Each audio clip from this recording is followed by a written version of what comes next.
going to go through some example problems that involve centripetal acceleration.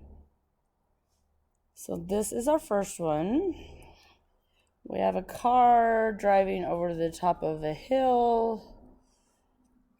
The hill itself has a radius of 50 meters. We want to know the maximum speed the car can have without flying off the road at the top.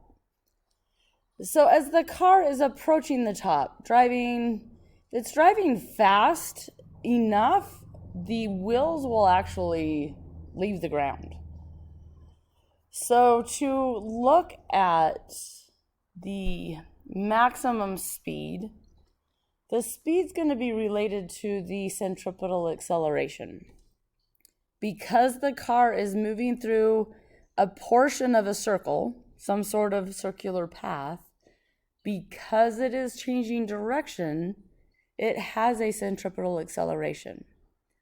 And that centripetal acceleration is a result of the net force along the radial line, the line that's the radius.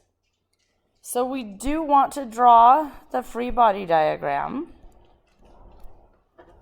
At that moment in time, the normal force will point straight upwards.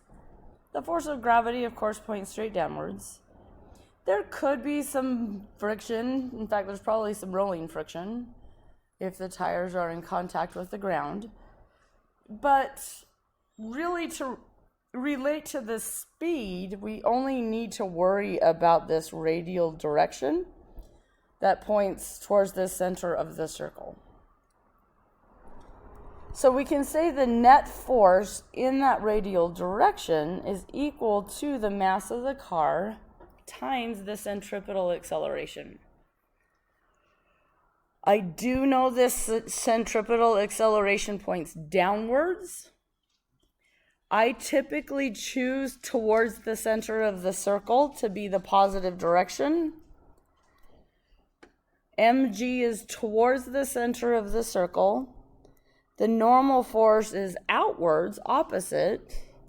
So this would equal the mass times the centripetal acceleration. And by the way, if you didn't choose towards the center to be positive, you would have n minus mg, but then you would need to put a negative sign on your acceleration because it points downwards. These will end up being the same equation. The speed comes into play in terms of the centripetal acceleration. We know that centripetal acceleration is v squared over r. Okay, so we don't know the mass, we want the speed, so we need to think through what we mean by this maximum speed. If we think about the normal force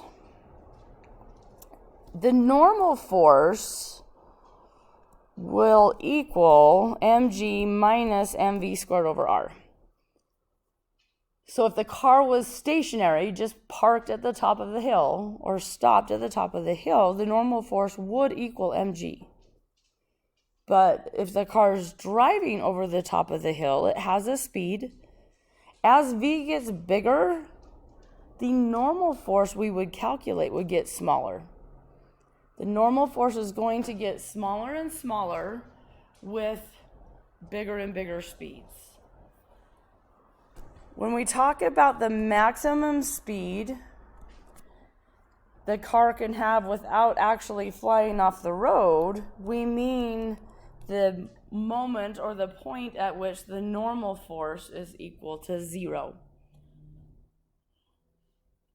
So the tires are just barely starting to lift off the road. If that's the case, we find that mg will equal mv squared over r. This is specifically the maximum speed. So if we solve for speed, we find that it's equal to the square root of rg.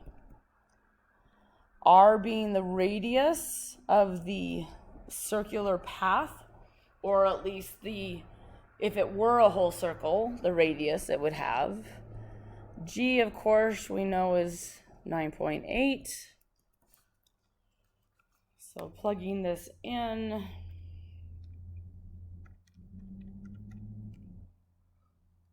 I'm getting 22 meters per second, which that's a good, probably around 45, 46 more miles per hour, which I suppose isn't that fast. It depends upon where we're driving. The approach, that's what you want to be familiar with. We're still drawing out our free body diagram. We're still writing out F equals ma, what we mean by that in terms of the forces in this specific problem, and then working from there.